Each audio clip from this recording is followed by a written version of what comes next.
Francia pasó de ser un gran imperio a esto.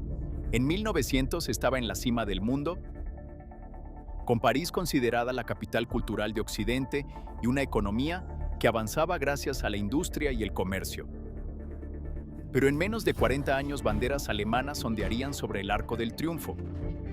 En el transcurso de una sola vida, Francia sería invadida 2 veces, perdería a más de 1 millón de hombres en las trincheras y vería caer su capital ante un ejército extranjero y perdería más del 90% de su territorio en todo el mundo.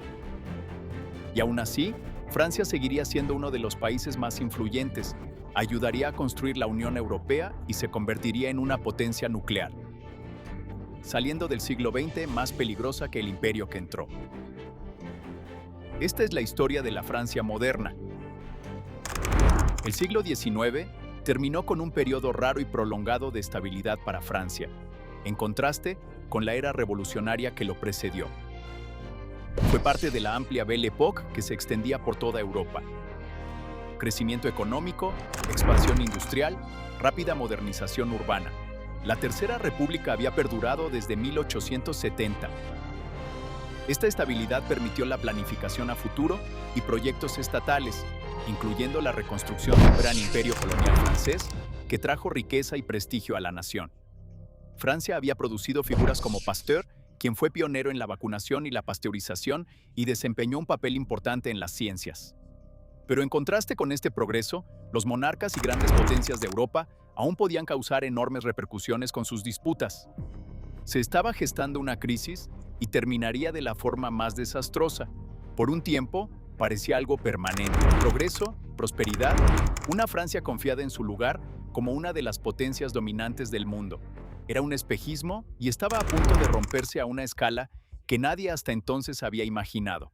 Las tensiones entre los rivales europeos habían estado hirviendo durante años, impulsadas por viejos agravios imperiales, nuevas alianzas, militarismo y nacionalismo. Alemania, por ejemplo, sentía que había sido desfavorecida en el reparto de África. Lo que nadie en la cúpula europea comprendía del todo era cuán rígidos se habían vuelto los sistemas de alianzas. Una chispa en cualquier parte de Europa arrastraría a todas las grandes potencias. La región de los Balcanes había sido un polvorín durante años, con conflictos localizados ocurriendo ahí en el periodo previo a la Primera Guerra Mundial. Sin embargo, en 1914, con el asesinato del archiduque austriaco Francisco Fernando, el conflicto se volvería global. Con la activación posterior de varias alianzas, quedaron definidos los bandos en conflicto. La Triple Entente, inicialmente compuesta por Francia, Gran Bretaña y Rusia, se enfrentó a Alemania y Austria-Hungría. El Imperio Otomano y Bulgaria se unirían a las potencias centrales más adelante en la guerra. Francia, para su gran perjuicio, se convertiría en uno de los principales escenarios del conflicto. Al principio, no parecía que fuera a ser una guerra larga. Los alemanes pusieron en marcha el largamente preparado Plan Schlieffen, desarrollado casi una década antes por el mariscal de campo del mismo nombre. El plan era tomar París en aproximadamente 6 semanas, luego girar hacia el este para enfrentarse a Rusia. Creían que una guerra larga en 2 frentes sería imposible de ganar, que es exactamente lo que sucedería. El avance alemán fue letal y tomó a Francia parcialmente desprevenida, pero con el apoyo británico pudo retrasarlo mediante acciones de retaguardia. Los primeros enfrentamientos ocurrieron inicialmente durante la Batalla de las Fronteras a lo largo de agosto de 1914. Con un estilo de guerra completamente diferente al que surgiría después con el estancamiento de las trincheras. Sin embargo, fue devastador para Francia, lo que dejó 329,000 bajas, más de 200,000 más que su enemigo alemán. Aunque Alemania no logró capturar París ni forzar la rendición, ahora estaba atrincherada en sólidas posiciones defensivas dentro de Francia. Sería esta línea la que evolucionaría hasta convertirse en el notablemente estático frente occidental. A principios de septiembre de 1914, se daría uno de los encuentros más significativos de la guerra, la primera batalla del Marne. Aquí, una fuerza francesa, que antes había sido obligada a retroceder una y otra vez, opuso una valiente defensa junto con sus aliados británicos. Conocido en Francia como el Milagro del Marne, esto marcó efectivamente el fin del avance relámpago de Alemania y el fracaso de su objetivo más amplio de forzar la rendición francesa rápidamente. Esta sería la primera confrontación y masacre a gran escala de la guerra, un oscuro presagio de lo que estaba por venir. Las bajas francesas en los combates más amplios de principios de septiembre fueron enormes, agravadas por los cientos de miles ya perdidos en las semanas anteriores. Fue un duro golpe para el ejército y la nación francesa. Alrededor del 10% del ejército, que contaba con casi 4 millones de efectivos, en el punto más alto del reclutamiento en 1914, había muerto o resultado herido. La masacre en el Marne daría paso al Frente Occidental Estático, que para finales del año ya estaba bastante bien establecido desde la costa belga hasta Suiza. Los siguientes 4 años serían una tortura para Francia. Ofensivas enteras se prolongaban durante meses y solo movían la línea del frente unos pocos kilómetros, a costa de cientos de miles de vidas. Miles podían ser abatidos en minutos por ametralladoras bien posicionadas, cuyas ráfagas barrían en arco formaciones densamente agrupadas. Sin embargo, los comandantes tardaron en adaptarse, manteniendo los asaltos masivos de infantería a pesar de la carnicería causada por las ametralladoras y el fuego de artillería. La desesperación ante el estancamiento llevó a innovaciones como el gas venenoso, utilizado por primera vez en forma de cloro por las fuerzas alemanas en Ypres en abril de 1915, una nube baja de color amarillo verdoso que flotaba silenciosamente con el viento. Rápidamente se convirtió en una característica del conflicto. Aquellos que tardaban en ponerse sus máscaras o los infortunados expuestos a su uso temprano antes de que se usaran máscaras sufrían un final horrendo. Básicamente se asfixiaban por el líquido generado en sus propios pulmones, a menudo descrito como ahogarse en tierra firme. Los sobrevivientes sufrían ceguera masiva y daño en el tejido pulmonar. Otra innovación de la época fue el tanque, desarrollado por los británicos para proporcionar cobertura a la infantería y destruir el alambre de púas. Aunque a menudo estaba plagado de dificultades técnicas, se ganaría su lugar como un elemento clave en todas las guerras futuras. Gracias a estos avances y a la entrada de Estados Unidos en la guerra, en 1917, el frente estático finalmente comenzó a moverse. Las líneas alemanas cedieron, la balanza se inclinó y Francia finalmente quedó libre de fuerzas extranjeras. Pero la victoria en 1918 tuvo un costo enorme. Más de 1.2 millones de soldados franceses murieron. Fue una pérdida que marcaría al país por una generación. Económicamente, la nación también estaba golpeada. Siguió un periodo de intensa conmemoración, más que en cualquier otra nación combatiente. Se estima que se construyeron 36.000 monumentos conmemorativos de la guerra entre 1919 y 1926, uno en casi cada ciudad y pueblo de Francia. De este dolor, el crecimiento económico y la esperanza nacional regresarían lentamente en la década de los 20.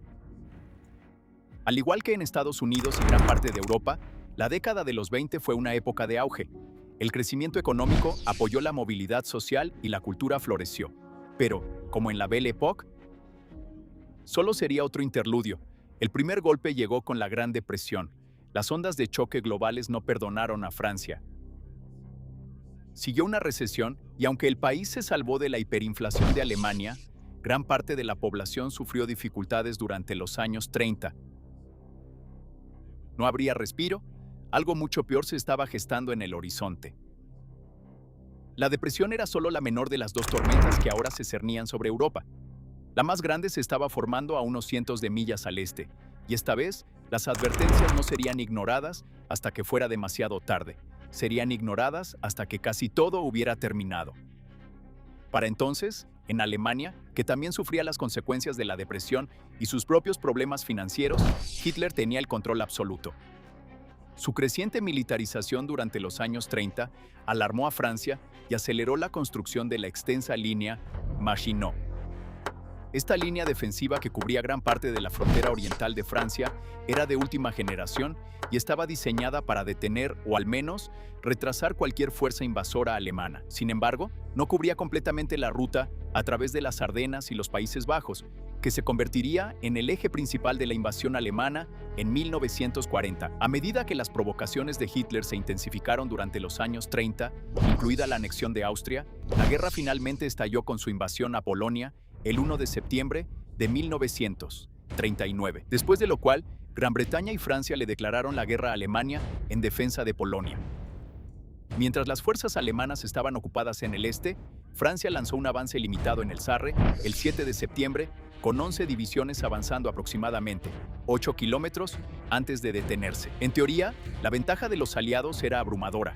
Había alrededor de 110 divisiones francesas y británicas en el oeste, enfrentándose a solo 23 divisiones alemanas desplegadas con muy pocos efectivos. Pero en cuestión de semanas, la ofensiva fue cancelada y las fuerzas francesas se retiraron a la línea Maginot. La oportunidad de atacar a Alemania, mientras su ejército estaba concentrado en el este, se desvaneció. En Nuremberg, el general alemán Alfred Jodl admitiría más tarde que el colapso de Alemania en 1939 solo se había evitado porque los aliados permanecieron inactivos en el oeste. Cuando la invasión alemana a Francia ocurrió en mayo de 1940, sus tácticas fueron tan exitosas como en Polonia, y la estrategia y el despliegue franceses demostraron ser muy inadecuados para este nuevo estilo de guerra de movimiento rápido. Siguiendo con este tema de obsolescencia, la línea Maginot simplemente fue pasada por alto, mientras que las principales fuerzas alemanas avanzaron por las Ardenas y por Bélgica, Luxemburgo y los Países Bajos. El ejército francés resistió la invasión inicial, perdiendo alrededor de 90.000 hombres en 6 semanas de combates.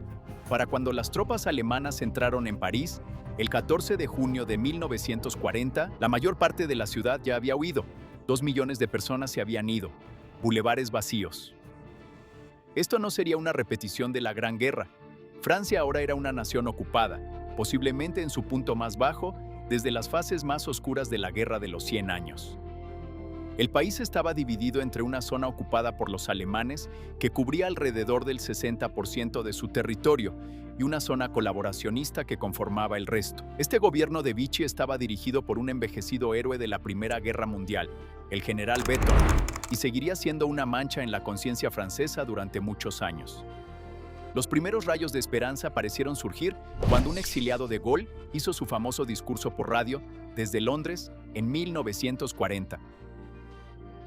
Conocido como el llamado del 18 de junio, en él se consolidó como el líder de la Francia libre y declaró activa la resistencia contra las fuerzas alemanas ocupantes. Fue asistido por su capaz funcionario Jean Moulin, quien fue enviado de manera encubierta a Francia para llevar a cabo el trabajo inicial de unificación entre las diferentes células de la resistencia. Lanzado en paracaídas en una provincia rural el día de Año Nuevo de 1942, un funcionario aterrizó en la oscuridad para volver a unir un país roto. Procedió a llevar a cabo su misión con éxito, ayudando a construir una red de resistencia cada vez más cohesionada, que continuaría creciendo durante 1943 y 1944. Esta resistencia más conectada era una fuerza capaz. El nuevo apoyo significativo de los británicos significó comunicaciones por radio, inteligencia, agentes lanzados en paracaídas y entregas de armas. Estos alijos, lanzados desde el aire por la noche, ayudaron a transformar las células que los recibían, entregando metralletas Sten de fabricación británica, granadas y explosivos. Junto con sus armas alemanas capturadas, los grupos de la resistencia ahora podían desatar un fuego considerable. Esto lo harían con gran eficacia durante el resto de la guerra, llevando a cabo sabotajes industriales, bombardeando trenes e infraestructura para interrumpir los movimientos de tropas alemanas y asesinando a varios funcionarios alemanes. En respuesta, los alemanes empapelaron las paredes de todo París con carteles rojos, los infames carteles rojos, mostrando los nombres y fotografías de los resistentes ejecutados como advertencia. Las represalias a veces llegaban a ejecutar alrededor de 50 rehenes por cada soldado alemán muerto. Y aún así, la resistencia persistía. Con una alta tasa de mortalidad y la casi certeza de ser torturados si eran capturados, se convirtieron en figuras heroicas, brindando esperanza a la nación en el momento en que más se necesitaba. Y entonces, poco a poco, contra todo pronóstico, la situación empezó a dar un giro. Con la eventual derrota de Alemania, Francia fue liberada, pero estaba agotada por la guerra. Devastada por la ocupación y fuertemente endeudada con Estados Unidos por préstamos que se remontan a la Primera Guerra Mundial, haría falta esperar hasta los años 50 para que el crecimiento económico y el optimismo regresaran. La ayuda del Plan Marshall y los mercados de posguerra ayudaron, y un imperio colonial renovado se veía como una forma de restaurar tanto la economía como el orgullo nacional. Indochina se convirtió en la primera crisis, culminando en la batalla de Dien Bien Phu en 1954, donde los franceses se vieron obligados a retirarse en desorden. Luchas similares estaban cobrando fuerza en otras colonias, incluyendo Argelia. El mundo estaba entrando en la era de la descolonización. Ya no era tiempo para nuevos imperios europeos. Con el crecimiento económico y demográfico, volviendo poco a poco durante los años 50, la política francesa seguiría siendo inestable. Esto se agravó por las continuas crisis coloniales, incluyendo Suez en 1956. Aquí, a pesar de ganar la guerra inicial contra Egipto, después de la nacionalización de la Compañía del Canal de Suez, que estaba controlada por intereses franceses y británicos, Francia fue obligada por la presión de Estados Unidos y de la comunidad internacional a una retirada vergonzosa. Esto, junto con la humillante derrota en Vietnam, 2 años antes, sellada por la derrota en Dien Bien Phu, en 1954, parecía finalmente hacer que el liderazgo francés entendiera el mensaje.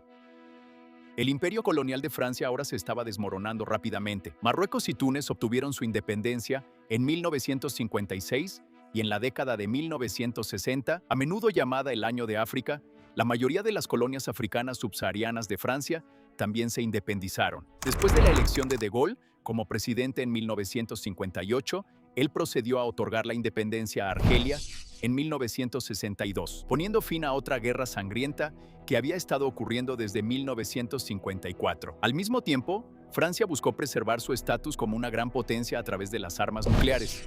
Su primera bomba atómica, Gerboise Bleu, fue probada con éxito en 1960 cerca de Regan, en el desierto del Sahara de la Argelia francesa, antes de que las pruebas nucleares francesas posteriores se trasladaran al Pacífico, especialmente a la Polinesia francesa. Para la década de 1970, el auge de la posguerra estaba llegando a su fin. La crisis del petróleo de 1973 golpeó fuerte, al igual que la competencia global en el sector industrial de Francia, mientras que un poderoso movimiento sindical resistía reformas como aumentar la edad de jubilación.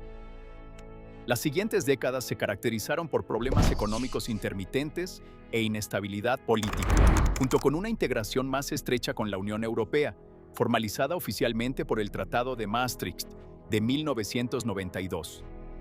Después de muchos años de integración económica con varios países de Europa Occidental, hacia el final del siglo, una integración más profunda en la Unión Europea facilitó que muchos europeos se trasladaran y trabajaran en los Estados miembros, mientras que en 1999 el euro se introdujo en forma electrónica, antes de la llegada de los billetes y monedas en 2002. En términos más generales, la nación continúa con sus marcadas diferencias regionales y ricas tradiciones, un imán turístico global y un importante exportador de alimentos y bebidas de alto valor que mantienen su influencia cultural. En el siglo XXI, Francia entró en un tipo diferente de lucha, no contra la ocupación extranjera, sino contra el crecimiento más lento y el aumento de la deuda. Y la larga discusión sobre cuánto del antiguo modelo social podía preservarse en un mundo globalizado. Después de la crisis financiera de 2008 y la agitación en la eurozona que le siguió, los gobiernos franceses intentaron mantener a Francia en el centro de la toma de decisiones europeas, incluso cuando el apoyo a una integración más profunda seguía siendo incierto dentro del país. Bajo Emmanuel Macron, elegido en 2017, París impulsó una Unión Europea más firme, una que dependiera menos de potencias externas y fuera más capaz de actuar por sí misma. Al mismo tiempo, Francia también intentó preservar su influencia más amplia en el extranjero, especialmente en África y el Sahel. En 2013 intervino en Malí y de 2014 a 2022, las fuerzas francesas permanecieron desplegadas en el Sahel, bajo la operación Barkhane. Sin embargo, Francia seguía siendo lo que tantas veces había sido. A veces difícil de gobernar, a veces rápida para protestar, pero difícil de quebrar. Los presidentes iban y venían, las reformas eran motivo de disputa, y el Estado se veía obligado una y otra vez a adaptarse sin nunca transformar completamente al país. Bajo Emmanuel Macron, reelegido en 2022, parte de esa tensión seguía siendo visible, y aún así, Francia perduró. Una nación desarrollada, una potencia nuclear y un actor global muy importante, miembro permanente del Consejo de Seguridad de la ONU, y en 2024 de nuevo, el principal destino turístico del mundo. Gracias por ver nuestra serie sobre la historia completa de Francia, un proyecto que significó mucho para nosotros. Si te gustó, por favor dale like al video, suscríbete al canal y activa la campanita de notificaciones para que no te pierdas futuros documentales. Y si quieres seguir adelante, asegúrate de revisar los otros videos de historia completa que hemos hecho, los cuales están enlazados abajo en la descripción. Si te gustaría ayudarnos a seguir creando y obtener acceso anticipado a nuestros videos, contenido detrás de cámaras y otros beneficios, considera hacerte miembro aquí mismo en YouTube o unirte a nosotros en Patreon. Cada apoyo cuenta. Y como siempre, muchísimas gracias por vernos.